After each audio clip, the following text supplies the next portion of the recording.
அனைவரும் சேர்ந்து படியுங்கள்.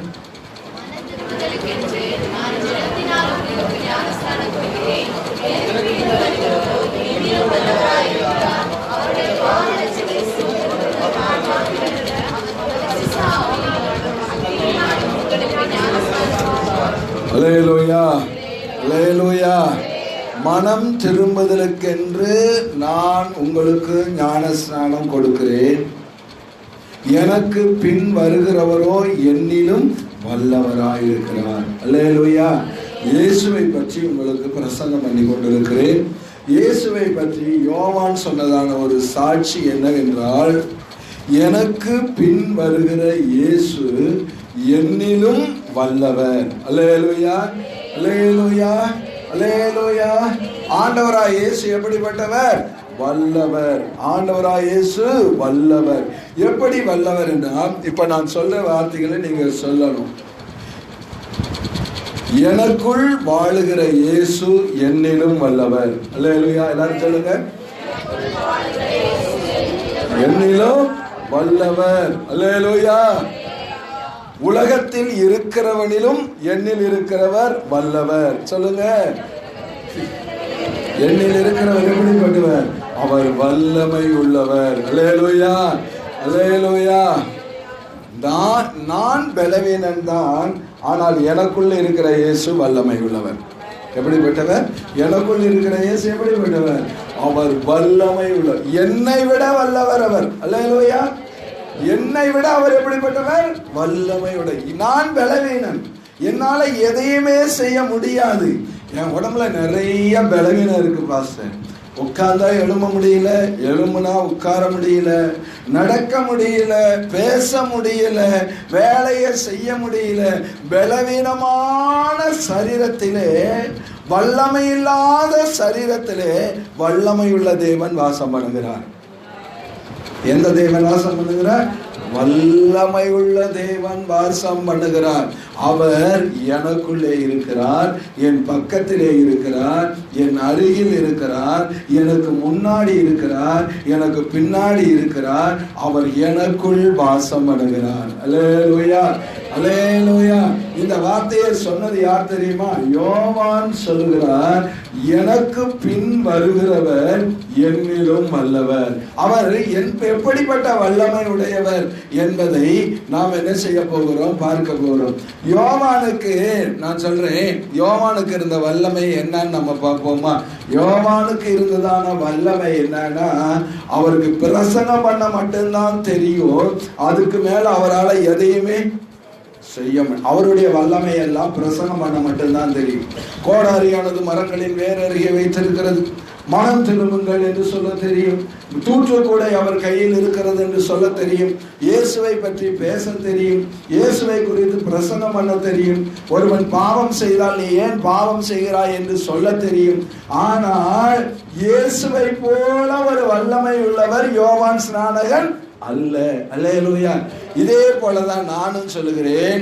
அன்புதாஸ் பாஸ்டராகிய நான் இருக்கிறேன் என்றால் எனக்கு பிரசங்கம் பண்ண தெரியும், சத்தியத்தை சொல்லிக் கொடுக்க தெரியும், இயேசுவை பற்றி சொல்ல தெரியும், ஆராதிக்க தெரியும், ஜெபம் பண்ண தெரியும்.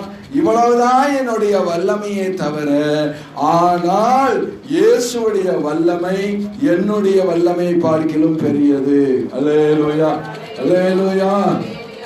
ஆண்டவராகிய இயேசு இந்த உலகத்திலே அத்தனை கோடி ஜனங்களும் ஒன்றாய் சேர்ந்தால் அவர்களுக்குள்ளே இருக்கிற வல்லமையை பார்க்கிலும் இயேசுனுடைய வல்லமை பெரியது. அல்லேலூயா. அவ்வளவு ஒரு சக்தி.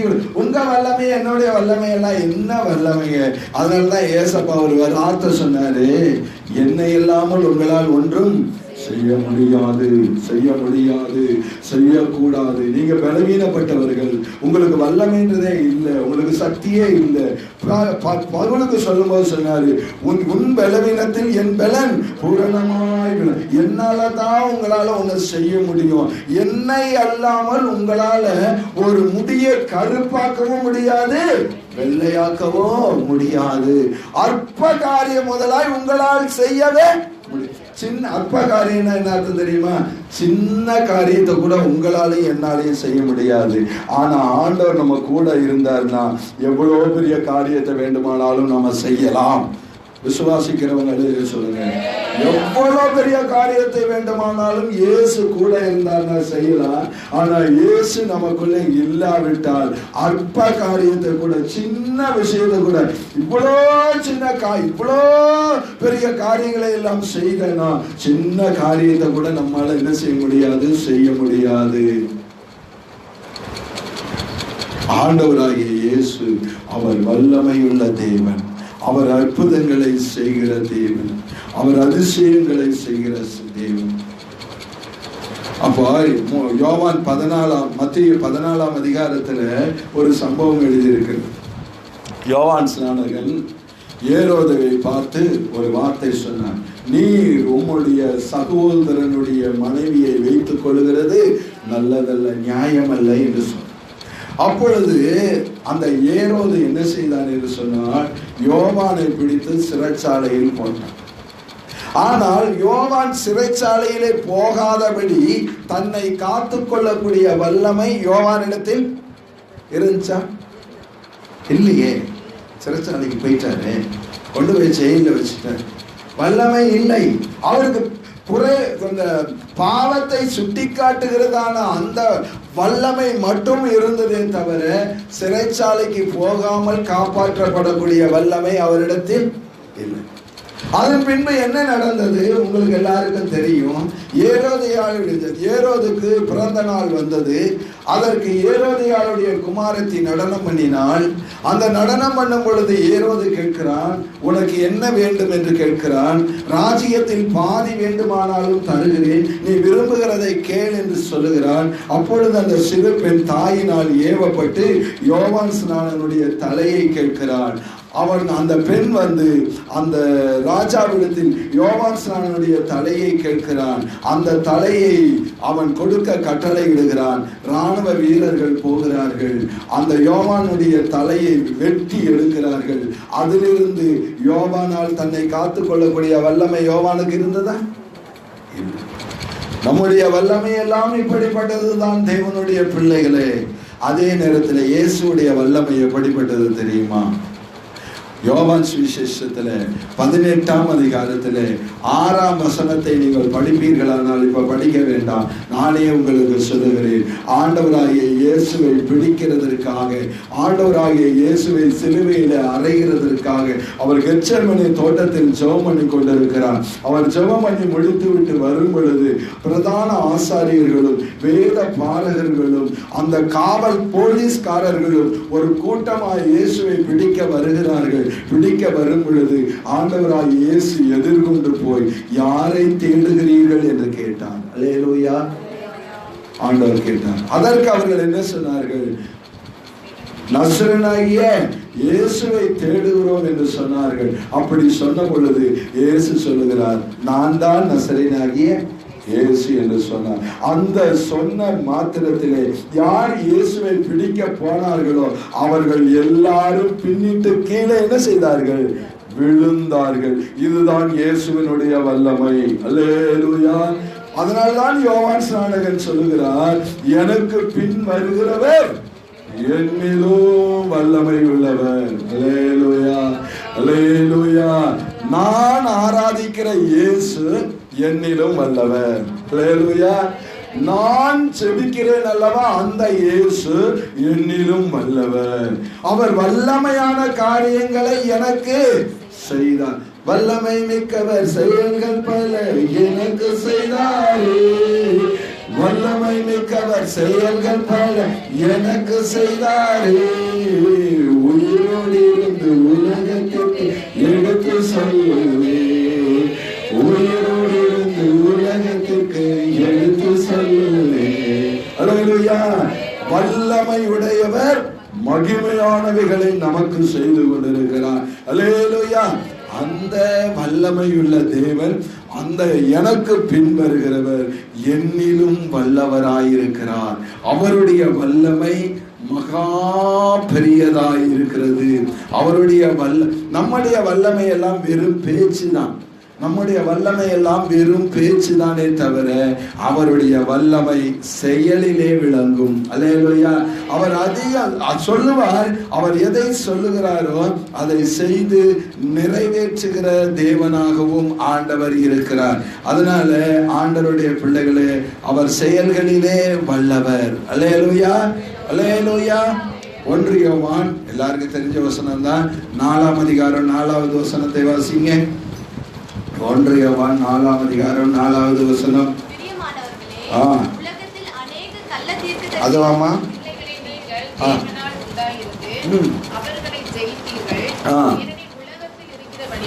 உலகத்தில் இருக்கிறவனிலும் உங்களில் இருக்கிறவர் பெரியவர். ஒரு அழகா சொல்லுங்க. உலகத்தில் இருக்கிறவனிலும் உங்களில் இருக்கிறவர் பெரியவர். உங்களுக்குள்ள யார் இருக்கிறது? எல்லாரும் சொல்லுங்க. உங்களுக்குள்ள யார் இருக்கிறது? இயேசு இருக்கிறார். உங்களுக்குள்ள யார் இருக்கிறாரு? பின்னாடி இருக்க சாராளமா சொல்லுங்க. உங்களுக்குள்ள யார் இருக்கிறது? இயேசு இருக்கிறார். அல்லேலூயா. அப்ப உலகத்துல யார் இருக்கிறது? சாசு இருக்கான். உலகத்துல அசுத்த ஆவிகள் இருக்கிறது. நான் சொல்றேன், இந்த உலகத்தில் இருக்கிற அசுத்த ஆவிகளை விட எனக்குள் இருக்கிற இயேசு பெரியவர். அல்லேலூயா. ஏங்க ஒரு சின்ன ஆள் வந்து பெரியவங்களை ஜெயிக்க முடியுமா? ஜெயிக்க முடியுமா? முடியவே முடியாது. இந்த உலகத்தில் இருக்கிறவைகள் எல்லாம் இயேசுவை விட சின்னவைகள், பலத்தில் குறைந்தவைகள், ஒன்றும் இல்லாதவைகள், அது தூசி போன்றவைகள். அவைகள் வந்து நமக்குள்ளே இருக்கிற இயேசுவை ஒன்றும் செய்ய முடியாது. அல்லேலூயா. அப்ப நமக்குள்ள இருக்கிற இயேசுவை ஒன்று செய்ய முடியாவிட்டால் நம்மையும் ஒன்றும் செய்ய முடியாது. முடியுமா? அதான் ஏசப்பா ஒரு வார்த்தை சொன்னார். பலவானை முந்தி கட்டினால் ஒழிய பலவானுடைய வீட்டுக்குள் எவனும் பிரவேசிக்க முடியாது. ஒரு பெரிய ராணுவ வீரன், ஒரு மிலிட்ரி நம்முடைய வீட்டுக்குள்ள இருக்கும் பொழுது நம்மை ஒரு அற்பமான மனுஷன் வந்து அடிக்க முடியுமா? அடிக்க முடியாது. உண்மையிலே சொல்றேன், உங்களுக்குள்ள இயேசு இருக்கணும். உங்களுக்குள்ள யார் இருக்கணும்? இயேசு இருக்கணும். அல்லேலூயா, அல்லேலூயா. உங்களுக்குள்ள இயேசு இருக்கணும். அவர் வல்லமையுள்ள தேவன், அவர் மகிமையுள்ள தேவன். உலகத்தில் இருக்கிறவரிலும் உங்களில் இருக்கிறவர் பெரிய தேவன் நமக்குள்ள இருக்கிறார். நமக்குள்ள நாமெல்லாம் ஒரு சாதாரணம் தான். நம்ம ஒரு மண்ணு தான், நம்ம ஒரு குப்பை தான், நம்மளால எதையுமே செய்ய முடியாதுதான். ஆனா நமக்குள்ள இருக்கிற இயேசுவால எதையும் செய்ய முடியலன்னு சொல்லவே முடியாது. அல்லேலூயா. இதெல்லாம் என்னால செய்ய முடியாது அப்படின்னு யாராலையும் என்ன செய்ய முடியாது, சொல்ல முடியாது. அன்பான தேவனுடைய பிள்ளைகளே, அந்த இயேசுவை தான் யோவான் சொல்லுகிறார், எனக்கு பின் வருகிறவர் என்னிலும் வல்லவராயிருக்கிறார். அல்லேலூயா.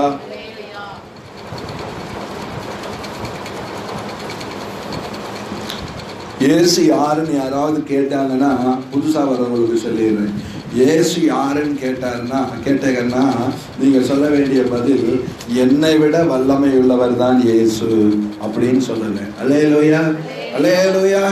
என்னை விட வல்லமை உள்ளவர் இயேசு. அவர் எங்கே இருக்கிறார் என்று கேட்டார், அவர் என்னுடைய இருதயத்துக்குள்ளதான் இருக்கார். அல்லேலூயா. அவர் என்னுடைய வீட்டுக்குள்ளதான் இருக்கிறார். அவர் என்னோடு தான் இருக்கிறார். அவர் எனக்குள்ளதான் இருக்கிறார். எனக்குள்ள அவர் இருந்து பெரிய காரியங்களை அவர் செய்வார். அதனால அவர் சொல்றாரு, என்னை விட அவர் வல்லமையுடையவர். அதனால யோவான் ஸ்நானகன் சொல்றாரு அடுத்தது, அவருடைய பாதரட்சைகளின் வாரை அவன் பாதரட்சைகளை சுமக்கிறதற்கும் நான் பார்க்கிறேன் அல்ல, தகுதி உள்ளவன் அல்ல. இப்போ யோவான் தன்னுடைய தகுதியை சொல்றார். என்ன சொல்றாருன்னா, இந்த பாதரட்சைனா என்ன? செப்பல், செருப்பு. அப்படி நான் கேட்கிறேன், இந்த செருப்பு இருக்குல்ல, நீங்க வெளியில போயிட்டு வரீங்க, உங்களுக்கு ஒரு 5 லட்சம் ரூபாய் பணம் கிடைச்சது, எடுத்துட்டு நீங்க வர்றீங்க, புது பேண்ட் ஷர்ட் எல்லாம் எடுத்துட்டு வர்றீங்க. இப்படி வரும் பொழுது அந்த 5 லட்சம் ரூபாய் எங்க கொண்டு போய் வைப்பீங்க?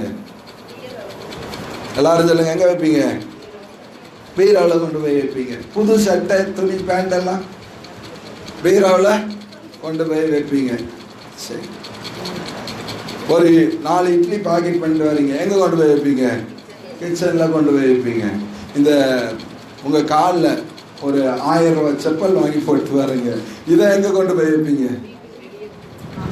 எங்கே தான் வைப்பீங்க? வாசப்படியில் வெளியவே விட்டுட்டு தான் போவீங்க உள்ள, அப்படித்தானே?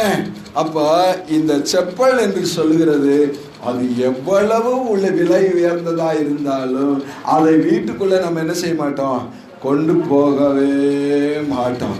அப்ப இவர் தன்னை எப்படி தாழ்த்துகிறார் என்று சொன்னால், இயேசு கிறிஸ்து வருகிறார் அல்லவா, அவர் வருகிற பொழுது வீட்டுக்கு வெளியிலே செப்பலை விட்டு வந்துட்டார்னா, அந்த செப்பலை எடுத்து நான் தூக்கி சுமக்கிறதுக்கு கூட நான் எப்படிப்பட்டவன்?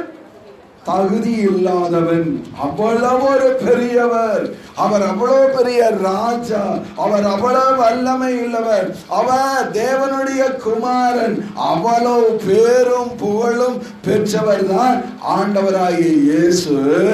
அவருடைய பாத ரட்சைகளை கூட, அவருடைய செப்பலை கூட, செருப்பை கூட சுமக்கிறதற்கு நான் பாத்திரன் அல்ல, பாத்திரன் அல்ல. அன்பான தேவனுடைய பிள்ளைகளே, நான் இப்பொழுது சொல்லுகிறேன், அந்த யோவான் சொன்னாரு, அவருடைய செருப்பை சுமக்கிறதுக்கு நான் பாத்திரன் அல்ல என்று சொன்னார். ஆனால் இன்றைக்கு நான் உங்களுக்கு சொல்லுகிறேன், இயேசுவையே சுமக்கிறதற்கு பாத்திரவான்களாய் நம்மை மாற்றி வைத்திருக்கிறார். அல்லேலூயா. நீங்கள் யாரை சுமக்கிறீர்கள்? இயேசுவையே சுமக்கிறீர்கள். எங்கே சுமக்கிறீர்கள்? இருதயத்திலே சுமக்கிறீர்கள். அல்லேலூயா, அல்லேலூயா. ஒரு செருப்பை சுமக்கிறதுக்கு பாத்திரம் இல்லை, தகுதியற்ற உங்களையும் என்னையும் ஆண்டவராய் பாருங்க. அதுவும் நம்ம புறச்சாதியார், மற்ற இயேசு யூத ஜனங்கள் அல்ல, அந்நியர்கள். ஆனால் இயேசு கிறிஸ்துவினுடைய அன்பு இன்றைக்கு அவரை சுமக்க வைத்திருக்கிறது. இதை விட வெளியேற பெற்றது என்னங்க? அவருடைய பாதரட்சிகளை சுமக்கிறதற்கோ நான் பாத்திரன் அல்ல என்று யோவான் என்ன செய்கிறார் சொல்லி ஆண்டவரை மகிமைப்படுத்துகிறதை நாம் பார்க்கிறோம். தேவனுடைய பிள்ளைகளே, இந்த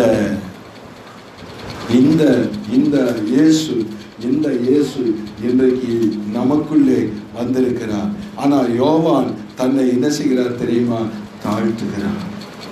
இன்றைக்கு நீங்களும் என்ன செய்ய தெரியுமா? ஆண்டவரே என்று கூப்பிடுகிறதுக்கு கூட நமக்கு தகுதி இல்லை.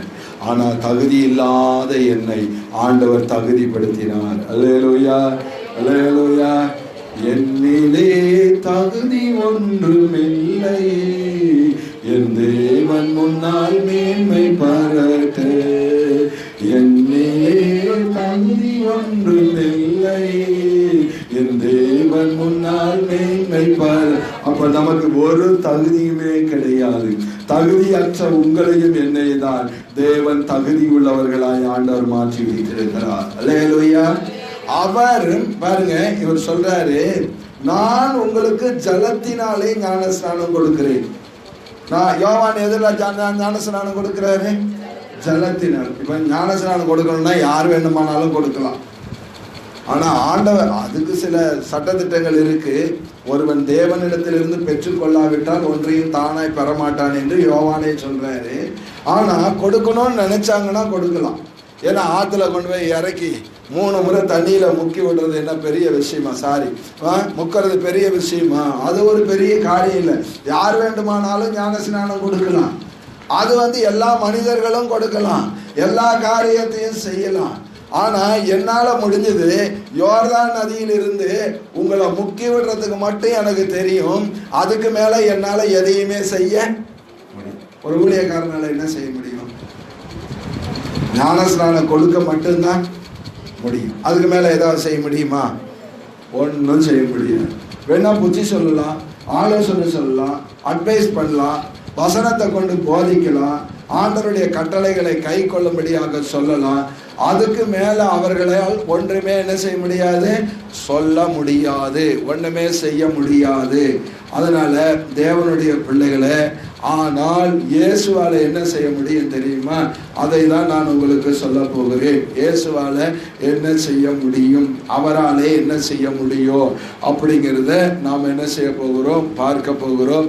இயேசுவாலே என்ன செய்ய முடியும். அல்லேலூயா, அல்லேலூயா.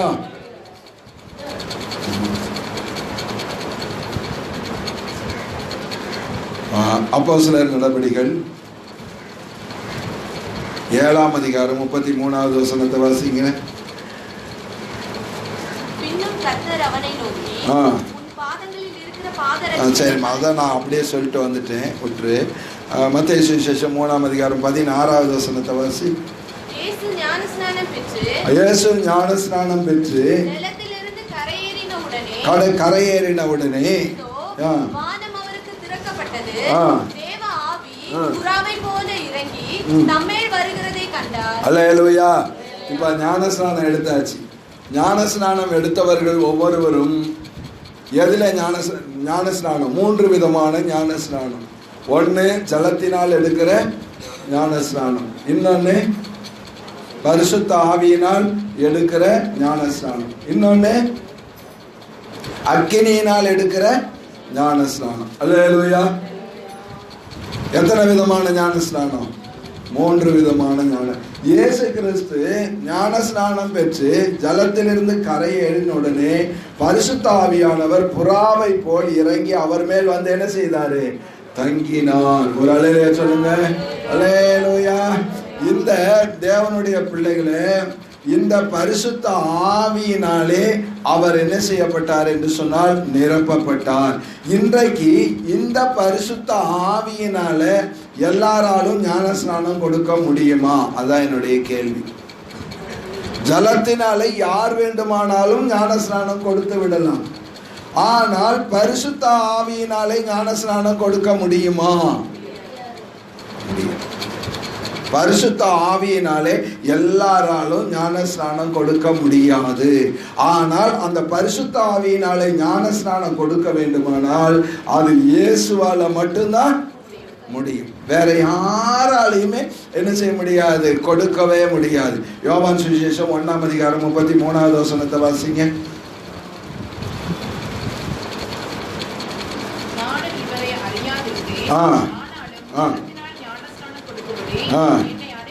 என்னை அனுப்பினவர் ஆவியானவர் இறங்கி காண்பாயோ அவரே பரிசுத்த ஆவியினால் என்று. அல்லேலூயா. இந்த நீ ஜலத்தினால தண்ணீர நீ ஞானஸ்நானம் கொடுக்கிற, ஆனா பரிசுத்த ஆவியானவர் இறங்கி யார் மேல் தங்குகிறாரோ அவர்தான் எதுல ஞானஸ்நானம் கொடுப்பார்? பரிசுத்த ஆவியினால் ஞானஸ்நானம் கொடுப்பார். அல்லேலூயா. உலகத்தில் இருக்கிற பாஸ்டர்மார் எல்லாம், உலகத்திலே ஞானஸ்நானம் கொடுக்கிறவர்கள் எல்லாம் போட்டோ பிடிக்கிறதுக்காக ஞானஸ்நானம் கொடுப்பார்கள், எண்ணிக்கையை காண்பிக்கிறதுக்காக ஞானஸ்நானம் கொடுப்பார்கள், மனம் திரும்பாமல் ஞானஸ்நானம் கொடுப்பார்கள். எப்படி கொடுப்பார்கள்?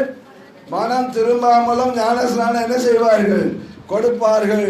மனம் திரும்பாமலும் ஞானஸ்நானம் கொடுப்பார்கள். கிருபாசன சபையில எப்படி தெரியுமா ஞானஸ்நானம்? அப்ப இருந்த பரிசுத்தவான்கள், இப்பொழுது உள்ளவர்களை நான் சொல்லவில்லை. என்னோடு கூட 7 பேர் ஞானஸ்நானத்துக்கு ஒப்பு கொடுத்தார்கள். ஆனால் அந்த 7 பேர்ல நான் மட்டும்தான் ஞானஸ்நானம் எடுத்தேன். மீதி அத்தனை பேரையும் கழிச்சு விட்டாரு, கொடுக்க மாட்டேன்ட்டாரு. என்ன பண்றது? அடுத்த முறை வந்தாரு, எங்க அம்மாவே ஞானஸ்நானம் எடுக்க போனதுக்கு என்னட்டாரு, உனக்கெல்லாம் ஞானஸ்நானம் இல்லை, கொடுக்க முடியாதுன்ட்டாரு. இப்பெல்லாம் நாம என்ன பண்றோம்? கம்பல் பண்ணி ஞானஸ்நானம் எடு 2 வாரம் ஆராதனைக்கு வந்துட்டா போதும், எடு ஞானஸ்நானம். எங்க மனம் திரும்பாமல் எடுக்கப்படுகிற ஞானம் கொடுத்துட்றாங்க. ஞானஸ்நானம் யாருக்கு கொடுக்குறாங்களோ என்னமோ தெரியல. எங்க ஊர்ல ஒரு பையன் சொன்னான். அந்த பையன் என்ன சொன்னா, நான் ஒரு சர்ச்சுக்கு போனேன் அன்புதாசு, அப்பதான் பேண்ட் பாக்கெட்ல ஹான்ஸ் எல்லாம் போட்டு வச்சிருந்தேன். எடு ஞானஸ்நானம் எடுனாங்க. ஞானஸ்நானம் எடுக்கிறதுக்கு முன்னாடி வெளியே எடுத்து கொண்டு போய் வச்சேன். ஞானஸ்நானம் எடுத்துட்டு வந்து திரும்ப அந்த பாக்கெட்ல என்ன செஞ்சுட்டேன், போட்டேன்.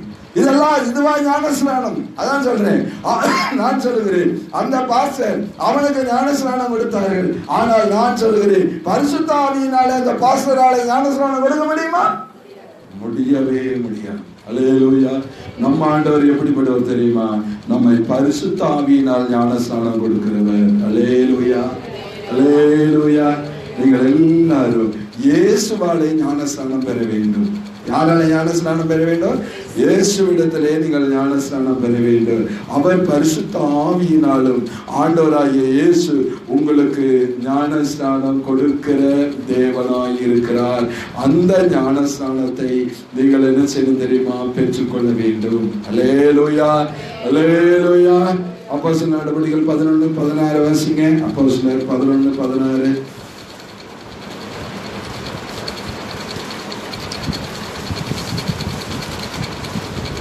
அப்போஸ்தலர் 11 கொடுத்தார்.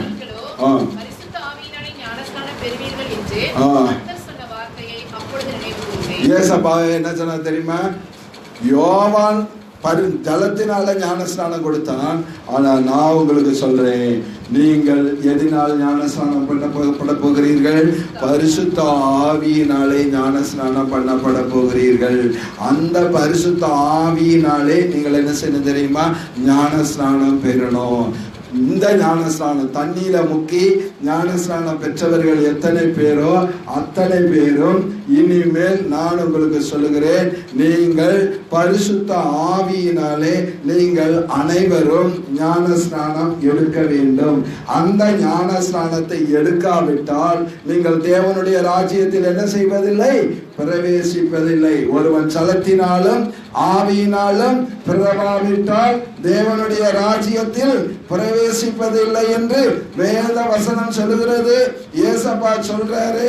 அதனால எல்லாரும் பரிசுத்த ஆவியினால நீங்க ஞானஸ்நானம் எடுக்க வேண்டும்.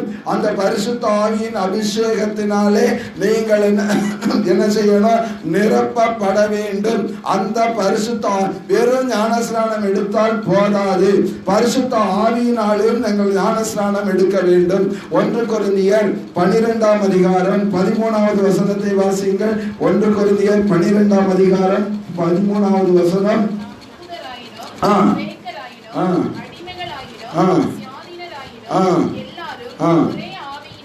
ஒரே ஆவியினாலே ஒரே சரீரத்துக்குள்ளாக ஞானஸ்நானம் பண்ணப்பட்டு ஒரே ஆவிக்குள்ளாகவே தாகம் தீர்க்கப்பட்டோம். ஒரே ஆவியினாலே நாம் ஞானஸ்நானம் எடுக்க வேண்டும். அல்லேலூயா. ஒரே ஆவியினாலே ஞானஸ்நானம் எடுக்கணும். இப்ப நம்ம ஆரம்பத்துல படிச்சோம் இல்லையா? எந்த வசனம் படிச்சோம்? மத்தேயு 3ஆம் அதிகாரம் 11வது வசனத்தை வாசிங்களே. மனம் திரும்புதலுக்கென்று கொடுக்கிறேன், எனக்கு பின் வருகிறவரோ வல்லவராயிருக்கிறார், பாத்திரன் அல்ல, பரிசுத்த ஆவியினாலும் அக்கினியினாலும் ஞானஸ்நானம் கொடுப்பார். அல்லேலூயா. எல்லாரும் சொல்லுங்க, எல்லாரும் சத்தமா சொல்லுங்க. பின்னாடி இருக்கிறவங்க எல்லாம் சொல்லுங்க. எல்லாருக்கும் தூக்கம் வருதா? தூங்காதீங்க, கர்த்தருடைய வார்த்தைகளை கேளுங்க. ரொம்ப வருஷங்களுக்கு முன்னாடி நான் ஒரு வார்த்தை சொன்னேன், இந்த அக்கினியினால ஞானஸ்நானம் கொடுக்கறத பற்றி ஒரு நாளைக்கு நான் பிரசங்கம் பண்றேன்ட்டு. ஆனா மறந்துட்டேன். ஆனா இன்னைக்கு வந்ததுனால அதை நான் லைட்டா டச் பண்ணலான்னு இருக்கேன். இந்த நிறைய பேர் சொல்லியிருக்காங்க, பிரியா சிஸ்டர் வெளியில சொல்றாங்களா இல்லையா, அக்கினி அபிஷேக ஆராதனை. என்ன ஆராதனை? அக்கினி அபிஷேக ஆராதனை. அக்கினி அபிஷேக ஆராதனை. ஒரு நாள் ஒரு பாஸ்டர் நான் கேட்டேன், அது என்ன அக்கினியினால ஞானஸ்நானம் கொடுக்கறதுன்னா என்ன பாஸ்டர் அப்படின்னு கேட்டேன். கேட்கணும், கேள்விகள் கேட்கணும். அக்கினியினாலே ஞானஸ்நானம் பெறுகிறது என்றால் என்ன? ஏங்க, ஜலத்தினால பெற்றலாம், பரிசுத்த ஆவியினால நாம பெற முடியாது. ஆண்டவர் ஆவியினால போய் ஞானஸ்நானம் கொடுக்கிறார். அக்கினியினால, அக்கினினா என்ன? நெருப்பு. அக்கினினா நெருப்பு தானே. நெருப்புனால யாராவது ஞானஸ்நானம் எடுக்க முடியுமா? முடியாது. ஆனா இங்க சொல்லி இருக்கிறது ஆண்டவராய் இயேசு கிறிஸ்து அக்கினியினாலே ஞான ஸ்நானம் கொடுப்பாராம். அதனால அக்கினி அபிஷேக ஆராதனை அப்படின்னா அங்க நெருப்பா விழுமா அல்லது நெருப்பா கொட்டுமா? அது அக்கினிமயமான நாவுகள் இறங்கினது. அல்லேலூயா, அல்லேலூயா. ஆண்டவருடைய பிள்ளைகளே, அது என்ன அக்கினி அபிஷேகம் என்றால் நீங்களே வாசிக்கல 2ஆம் அதிகாரம் 3வது வசனம். அப்போஸ்தலர் 2ஆம் அதிகாரம் 3வது வசனம்.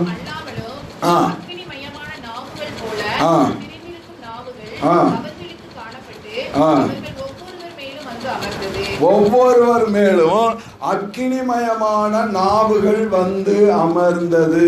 அல்லேலூயா, அல்லேலூயா.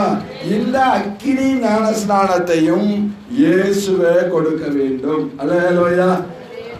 இந்த அக்கினி ஞான ஸ்நானத்தை யார் கொடுக்கணும்?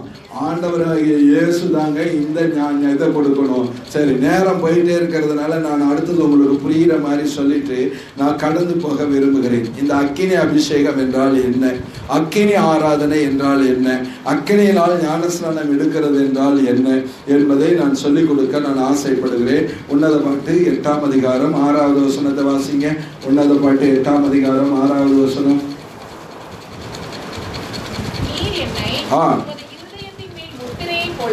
நீர் என்னை உமது இருதயத்தின் மேல் முத்திரையை போலவும் புயத்தின் மேல் வைத்துக் கொள்ளும். நேசம் மரணத்தை போல வலிது. அல்லேலூயா. நேசம் என்றால் அன்பு. அன்பு மரணத்தை விட எப்படிப்பட்டது? வலியது. வலியதுன்னா என்னது? பெருசு. நேசம் சாவை விட பெருசு. எது தெரியுமா? நேசம். படிங்க. நேச அந்த அன்புக்காக வச்சிருக்கிற அந்த வைராக்கியம் இருக்கிறது அல்லவா, அந்த நேச வைராக்கியம் பாதாளத்தை போல் அது கொடிதா இருக்கிறது. பாதாளம் எப்படி இருக்கு தெரியுமா? பாதாளம் எப்படி இருக்கு யாருக்கா தெரியுமா? அங்கே அக்கினி அவையாமலும் அவருடைய புழு அப்படின்னா பாதாளத்துல அக்கினி நெருப்பு எரிச்சுக்கிட்டே இருக்கும். அதான் நரகம். அதான் நரகம். எப்பொழுதும் அக்கினி எரிந்து கொண்டே இருக்கிற இடம் பாதாளம். அங்கதான் நாம போகக்கூடாது. ஆனா அந்த அன்புங்கிறது இந்த பாதாளத்துல அக்கினி எரிகிற மாதிரியே நேசிக்கிறவங்களுடைய உள்ளத்திலும் அக்கினி என்ன செஞ்சுக்கிட்டே இருக்கும்? எரிஞ்சுக்கிட்டே இருக்கும். அல்லேலூயா, அல்லேலூயா. அந்த அன்புங்கிறது உள்ளத்துல எரிந்து கொண்டே இருக்கும். எத மாதிரி? அக்கினிய போல எரியும். படிங்கிட்டு அதன் தழல் அக்கினி தழலும் அதன் சுவாலை கடும் சுவாலயமா இருக்கிறது. இப்ப நான் விஷயத்துக்கு வரேன். அக்கினி அபிஷேகம்னா ஆண்டவர் மேல நாம வச்சிருக்கிற அன்பு உள்ள நெருப்பு மாதிரி எரியணும் இருதயத்துக்குள்ள. அல்லேலூயா. அக்கினி அபிஷேகம் என்னது? நாம் ஆண்டவர் மேல் வைத்திருக்கிற அன்பு என்னுடைய உள்ளத்துல நெருப்பு மாதிரி என்ன செய்யணும்? எரிந்து கொண்டே இருக்கணும். இதுதாங்க அக்கினி அபிஷேகம். அல்லேலூயா. அன்பு அன்பு பொங்கணும். அன்பு உள்ளத்துல எரியணும். அன்பு உள்ளத்துல நெருப்பு மாதிரி பற்றி பிடிக்கணும். அன்பு அவ்வளவு நேச தணல் உள்ள அப்படியே பொங்கணும். வெளிப்படுத்தல சொல்லியிருக்கல, நீ அனலும் இல்லை குளிரும் இல்லை, அனலாயாவது குளிராயாவது இருந்தால், அதாவது அனலா இருக்கணும், ஆவியில் அனலா இருக்கணுங்கிறதாங்க அக்கினி அபிஷேகம். ஆவியில் எப்படி இருக்கணும்? அனலா இருக்கணும். ஆவியில் அனலா இருங்கள், கர்த்தருக்கு ஊழியம் செய்யுங்க. அப்படின்னு தானே போட்டிருக்கு. அனல் இல்லாம ஊழியம் செஞ்சா ஒரு பிரயோஜனமே இல்லை. ஆவியில அனலா இருக்கணும். அந்த அனல் எங்க இருக்கு தெரியுமா? நம்முடைய இருதயத்துல இருக்கணும். அது ஆண்டவர் மேல் வச்சிருக்கிற அன்பை குறிக்கிறது. அல்லேலூயா. ஆண்டவராகிய இயேசு எதனால ஞானஸ்நானம் கொடுப்பார்? பரிசுத்த ஆவியினாலும் அக்கினியினாலும் ஞானஸ்நானம் கொடுப்பார். இந்த அக்கினியினாலும் நீங்கள் ஞானஸ்நானம் பெறணும். சங்கீதம் 39:3 வாசிங்க.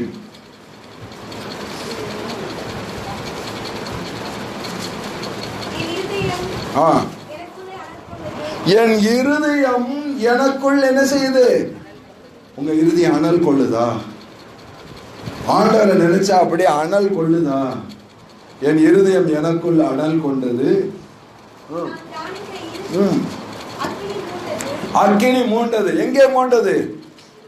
எங்க தியானிக்கிறோம்? இருதயத்துல தியானிக்கும் போது அப்படியே இருதயத்துல அக்கினி மூளணும், அன்பு மூளணும், பாசம் உண்டாகணும், அவர் மேல் பிரியம் உண்டாகணும். அதாங்க அன்பு. அப்படியே என் உள்ள நெருப்பு மாதிரி கொதிக்கணும். அவர் மேல் வைத்திருக்கிற அன்பு அவ்வளவு அதிகமாகணும். இயேசுவின் மேல் வைத்திருக்கிற அன்பு அப்படியே பெருகிக் கொண்டே இருக்கணும். அவருடைய வார்த்தைகளை நினைச்சாவே உள்ளம் நெருப்பு மாதிரி கொதிக்கணும். அதுதாங்க அன்பு. அல்லேலூயா. அப்படின்னா எத்தனையோ பேர் அக்கினி அபிஷேக ஆராதனைக்கு போயிட்டு வந்து ஆண்டவர் மேல அன்பே இல்லாம இருக்காங்க. நான் ஒன்னே ஒன்று சொல்றேன், நீங்க அக்கினி அபிஷேக ஆராதனைக்கு போறீங்களோ இல்லையோ, பைபிளை தியானிக்கும் போதே உங்களுக்கு அக்கினி அபிஷேகம் இறங்கும். அல்லேலூயா. எதை தியானிச்சா? வேதத்தை தியானிக்கும் பொழுதே கர்த்தர் உங்களை அக்கினி அபிஷேகத்தினால் நிரப்புவார். நீங்க வேதத்தை தியானிங்க, வேதத்தை தியானிங்க. அங்க அக்கினி கூட்டம், இங்க அக்கினி கூட்டம், நீ எந்த அக்கினி கூட்டம் தேவையில்லை. ஆண்டவருடைய சமூகத்துல ஒரே ஒரு வார்த்தையை தியானிங்கள், உங்கள் உள்ளம் அக்கினி அபிஷேகத்தினால் நிரப்பப்படும்.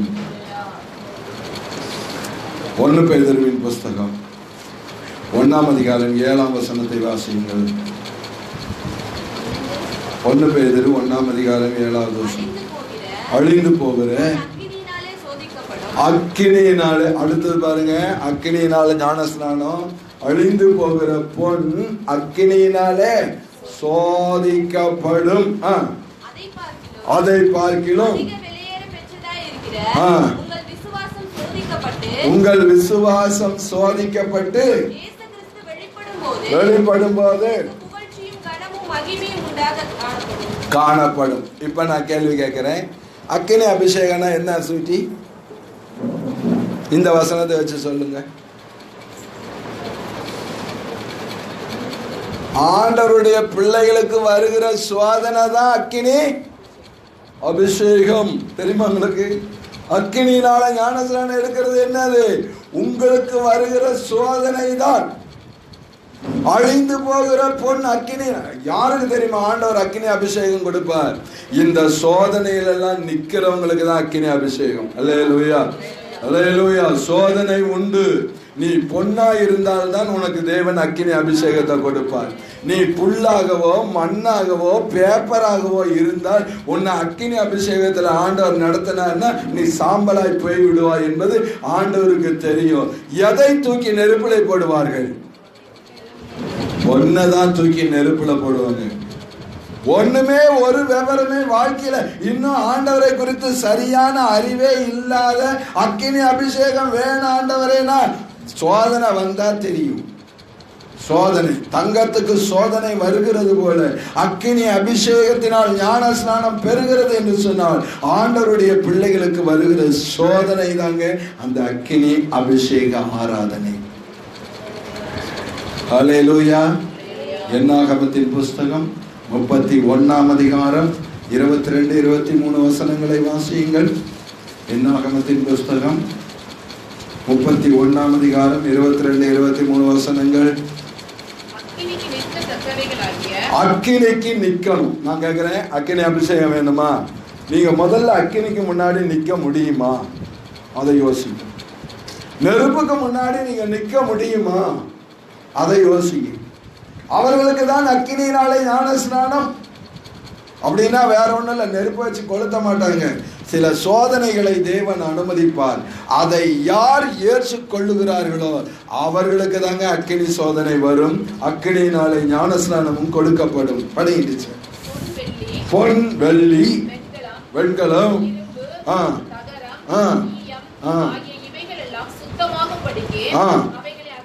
இவைகளெல்லாம் சுத்தமாகும்படிக்கு, இவைகளெல்லாம் சுத்தமாகும்படிக்கு நெருப்புல போடணும். உங்களுக்கு ஒன்று சொல்லட்டுமா? எபேசியர்ல ஒரு வசனம் இருக்கு, ஏற்கனவே நான் பிரசங்கம் பண்ணியிருக்கேன். பரிசுத்தவான்கள் சீர் பொருந்தும்படிக்கு. யார் சீர் பொருந்தணுமா? நான் கேள்வி கேட்கிறேன், ஏற்கனவே அவங்க பரிசுத்தவான்கள், அவங்க எப்படி சீர் பொருந்தணும்? ஐயா, பரிசுத்தவான்கள் இடத்திலும் என்ன இருக்கிறது? குறை இருக்கு. நீதிமான் இடத்திலும் என்ன இருக்கிறது? குறை இருக்கிறது. நான் ஆண்டவருக்காக வைராக்கியமா பிரசங்கம் பண்ணுகிறேன், என்னிடத்திலும் என்ன இருக்கிறது தெரியுமா? குறை இருக்கா இல்லையா? உங்களுக்கு தெரியாது, ஆனா ஆண்டவருக்கு தெரியும். அல்லேலூயா. நான் என்னிடத்தில் யாதொரு குற்றத்தையும் அறியேன், ஆயிலும் நான் நீதிமான் அல்ல, என்னை நியாயம் விசாரிக்கிறவர் கர்த்தர் சொல்லியிருக்கா இல்லையா? அதனால இந்த பரிசுத்தவான்களை, இந்த நீதிமான்களுக்குள்ள பாவம் இருக்கு, குறை இருக்கு. இப்படி இந்த குறைய நீக்கணும்னா இந்த பரிசுத்தவானை தூக்கி எங்க போடணும்? அக்கினியில போடணும். இதாங்க அக்கினி அபிஷேகம், இதுதாங்க அக்கினியினால் ஞானஸ்நானம் கொடுக்கிறது. பரிசுத்தவான்கள் சீர் பொருந்தணும், ஆண்டவருடைய பிள்ளைகள் சீர் பொருந்தணும். பரிசுத்தமாய் இருக்கிறவர்கள் இன்னும் என்ன ஆகணும்? பரிசுத்தமாகணும். அல்லேலூயா. கொஞ்ச நேரம் இன்னைக்கு நான் எடுத்துட்டு போறேன், நீங்க கோச்சுக்காதீங்க, ரொம்ப நேரம் எடுக்க மாட்டேன். பரிசுத்தவான்கள், நீங்கள் பரிசுத்தவான்கள் சீர் பொருந்த வேண்டியது அவசியமாயிருக்கிறது. அப்படி சீர் பொருந்தினாதான் பரலோகத்தில் ஆசீர்வாதம் உண்டு. 1 கொரிந்தியர் 3ஆம் அதிகாரம் 13வது வசனத்தை வாசிங்க.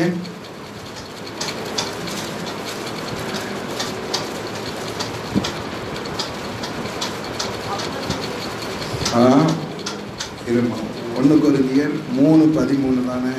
படி பார்ப்போம். இதாமா இல்ல, அதுக்கு முன்னாடி வசனம் படி. ஒருவன் அந்த அஸ்திபாரத்தின் மேல் பொன் வெள்ளி. ஒரு சர்ச்சை ஊழியக்காரன் எப்படி கட்டுறான்னு நீங்க பாத்துக்கோங்களேன். நிறைய ஊழியங்கள் இருக்கிறது. ஒரு ஊழியக்காரன் சபையை எப்படி கட்டுறான்னா, இயேசுதான் அஸ்திபாரம். இயேசுதான் என்னது? அஸ்திபாரம். இப்ப அந்த அஸ்திபாரத்தின் மேல் சபையை கட்டுறான். ஒவ்வொரு ஆத்மாவும் கற்கள். இப்ப சபையை கட்டுகிறார்கள். ஒவ்வொரு பாஸ்டரும் மேஸ்திரி தான். அல்லேலூயா. ஒவ்வொரு பாஸ்டரும் யாரு தான்? மேஸ்திரி தான். இப்ப சபையை கட்டுறாங்க. எதெல்லாம் வச்சு கட்டலாம் தெரியுமா? படிமா. இப்போ அஸ்திபாரத்தின் மேல் பொண்ணை வச்சு கட்டுறாங்க. செவரெல்லாம் எப்படி? ஊழியக்காரன் கட்டுற செவர் எப்படி இருக்கிறது? பொற்கற்களை வைத்து கட்டுகிறான். அடுத்தது, ஒருவன் வெள்ளி கற்களை வைத்து கட்டுகிறான். விலையேற பெற்ற கல்லை வைத்து கட்டுகிறான். மரத்தை வைத்து கட்டுகிறான். புல்லை வைத்து புல்லை வச்சு கட்டலாமா? கட்ட முடியும். கட்டுறா. அடுத்தது, இவைகளை எல்லாம் வச்சு சபையை கட்டுறாங்க. அல்லேலூயா. உங்களுக்கு எந்த பாஸ்டர் வேணும்? எந்த மேஸ்திரி வேணும்? பிரியா சிஸ்டர், பிரியா சிஸ்டர், உங்களுக்கு எந்த மேஸ்திரி வேணும்? அல்லேலூயா. சரி, உங்களுக்கெல்லாம் எந்த மேஸ்திரி வேணும்? பொன்னினால் சபையை கட்டுகிற மேஸ்திரி தான் வேணும். அல்லேலூயா. இல்ல, ஏசப்பா அஸ்திபாரக்கல். நான் சொல்றது அந்த வசனத்தை நீங்க புரியல. ஏசப்பாவுக்கு அடுத்தது ஊழியக்காரன் தான். அல்லேலூயா. இப்ப இந்த சபையை கட்டுகிறது யாரு? ஊழியக்காரன் தான். ஊழியக்காரன் தான் கட்டுகிறான். பாஸ்டர் தான் கட்டுகிறது. அதுதான் இந்த வசனம் சொல்லுகிறது. படிமா. அவனவனுடைய வேலைப்பாடு, இயேசுடைய வேலைப்பாடு இல்லை. ஒவ்வொரு ஊழியக்காரனுடைய வேலைப்பாடும் வெளியாகும். நாளானது அதை விளங்க பண்ணும். அக்கினியினாலே வெளிப்படுத்தப்படும் இருக்கு.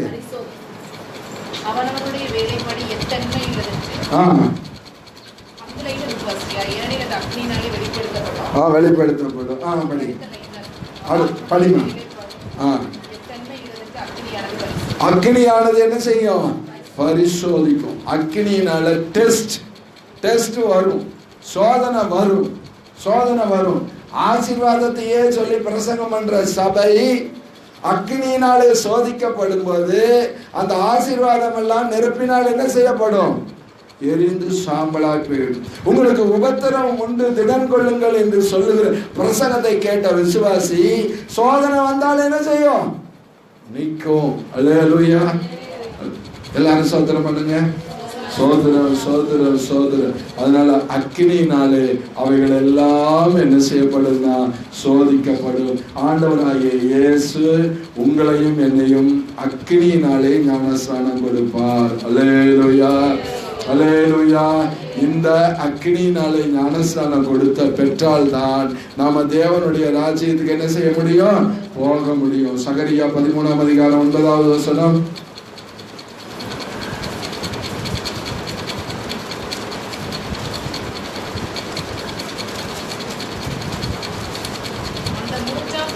அந்த 3ஆம் பங்கை அக்கினிக்கு உட்பட பண்ணி வெள்ளியை உருக்குகிறது போல அவர்களை உருக்கி பொன்னை புடமிடுகிறது போல புடமிடுவேன்.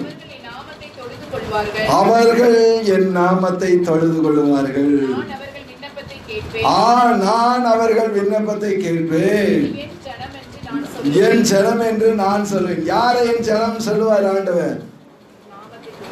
இல்லை, புடமிடப்பட்டவர்களை தான் என் ஜனம் என்று சொல்லுவார். வெள்ளியை உருக்குகிறது போல உருக்கப்பட்டவர்களை தான் என்னுடைய ஜனம் என்று அவர் சொல்லுவார். சோதிக்கப்பட்ட ஜனங்களை தான் என் ஜனம் என்று சொல்லுவார்.